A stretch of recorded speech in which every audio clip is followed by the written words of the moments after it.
Halo teman-teman semuanya, jadi di video kali ini seperti biasa aku akan menjelaskan kembali penjelasan yang sudah diberikan oleh dosen aku, Bapak Brian Givan, di pertemuan keempat mata kuliah Manajemen Keuangan tentang analisa laporan keuangan. Sebelumnya aku minta maaf jika nanti di video ini ada suara-suara aneh, suara-suara annoying, itu diabaikan aja, nggak usah didengerin ya. Setiap perusahaan pasti membuat laporan keuangan atas keluar masuknya arus dana perusahaan. Baik itu dimanfaatkan untuk kepentingan biaya operasional atau biaya-biaya lainnya. Membuat analisa laporan keuangan itu nggak bisa sembarangan loh, karena nantinya akan dilakukan proses analisa untuk mengetahui setiap detail dari komponen-komponen yang ada. Untuk pembahasan lebih lanjut tentang analisis laporan keuangan, kita harus tahu dulu fungsi dari laporan keuangan tersebut. Jadi, fungsi dari laporan keuangan adalah untuk mengetahui cash flow serta keuntungan dan kerugian dalam sebuah bisnis atau perusahaan. Setelah dibuat, laporan keuangan tidak hanya dibiarkan atau diletakkan begitu saja, melainkan harus dianalisis untuk mengetahui berbagai hal yang berhubungan dengan kesehatan finansial perusahaan atau gimana nih kondisi keuangan di perusahaan tersebut.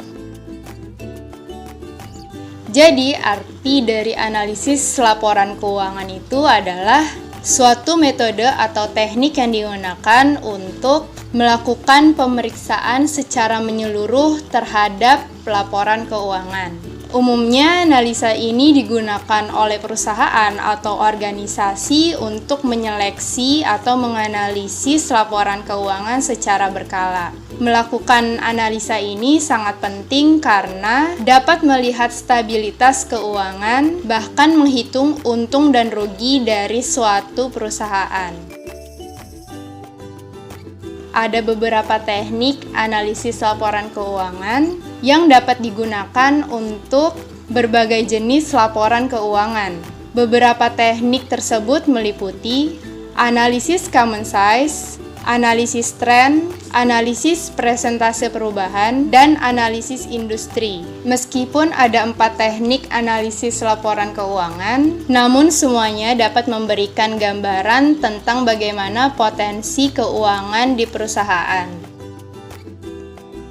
Jadi, laporan keuangan itu bisa diartikan sebagai bagaimana kita menguraikan pos-pos keuangan menjadi unit yang lebih kecil agar lebih terperinci.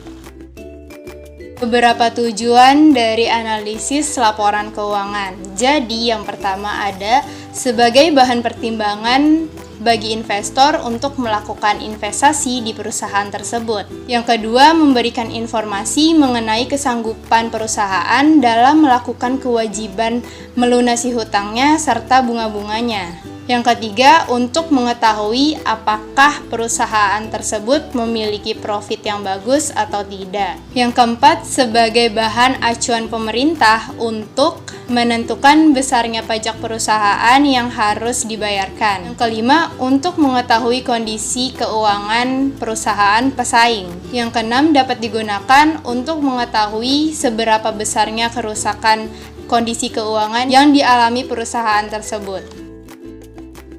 Arus kas yang baik akan menjadikan bisnis lebih maju dan berkembang. Sebaliknya, apabila arus kas buruk, maka akan membuat bisnis kamu bisa benar-benar lumpuh atau bisa bangkrut.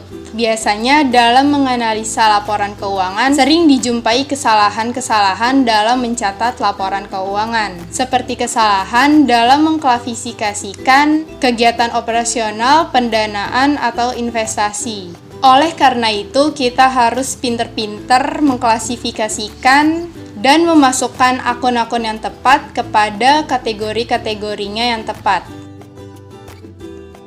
Analisis rasio keuangan merupakan dasar untuk menilai dan menganalisa prestasi operasi perusahaan.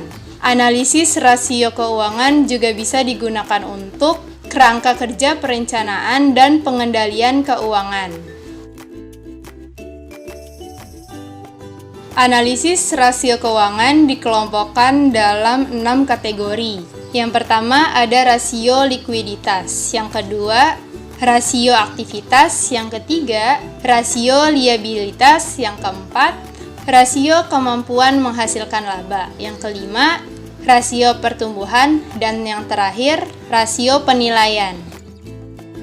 Macam-macam rasio yang bakal aku jelasin di video ini. Yang pertama ada rasio profitabilitas, yang kedua ada rasio likuiditas. Jadi yang pertama ada rasio profitabilitas.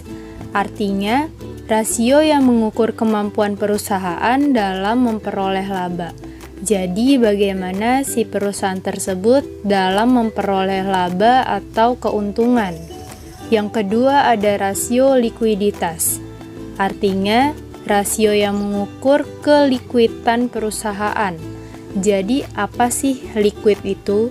Liquid itu adalah aset yang bisa diubah menjadi uang tunai tanpa mengurangi nilai secara drastis. Jadi bagaimana perusahaan mampu membayar kewajiban hutang jangka pendeknya dihitung dari rasio likuiditas ini. Kita bahas yang pertama ada rasio profitabilitas. Jadi kata kuncinya adalah profit atau laba. Rasio ini dibedakan menjadi 3 bagian. Ada ROE, ROA, dan ROS.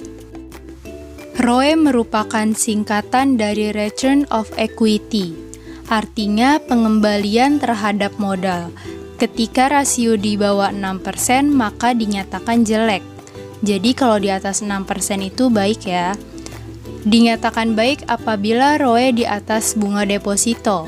Lalu rumusnya laba dibagi modal dikali 100%. Laba yang dihasilkan oleh perusahaan dibagi modal yang dimiliki perusahaan lalu dikali 100%. Kemudian ada ROA. ROA merupakan singkatan dari Return of Asset, artinya pengembalian terhadap aset.